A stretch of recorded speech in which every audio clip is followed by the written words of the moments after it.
മമ്മൂട്ടി, തബു, ഐശ്വര്യ റായ്, അജിത്ത് എന്നിവരെ കേന്ദ്ര കഥാപാത്രമാക്കി രാജീവ് മേനോൻ ഒരുക്കിയ സിനിമയാണ് കണ്ടുകൊണ്ടേൻ കണ്ടുകൊണ്ടേൻ. ഒരു റൊമാന്റിക് ഡ്രാമ മൂഡിൽ ഒരുക്കിയ സിനിമ മികച്ച വിജയമാണ് സ്വന്തമാക്കിയത്. ഇന്നും നിറയെ ആരാധകരാണ് സിനിമയ്ക്കുള്ളത്. ചിത്രത്തിൽ തബുവിന് പകരം ആദ്യം കാസ്റ്റ് ചെയ്തത് മഞ്ജു വാര്യരെ ആണെന്ന് മനസ്സ് തുറക്കുകയാണ് രാജീവ് മേനോൻ.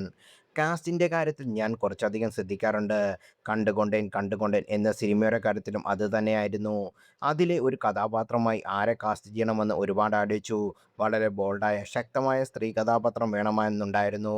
ആ സമയത്ത് ഞാൻ മഞ്ജു വാര്യരുടെ സിനിമകൾ ധാരാളമായി കാണുന്നുണ്ടായിരുന്നു. അവരോട് കഥ പറഞ്ഞു. മഞ്ജുവിൻ്റെ കഥ ഒരുപാട് ഇഷ്ടമായി. പക്ഷേ അവർ കല്യാണം കഴിക്കാൻ പോകുന്ന സമയമായിരുന്നു. വിവാഹത്തിന് ശേഷം അഭിനയിക്കുന്നില്ലെന്ന് മഞ്ജു പറഞ്ഞു. പിന്നീട് ആ കഥാപാത്രം തബുവിലേക്ക് എത്തി.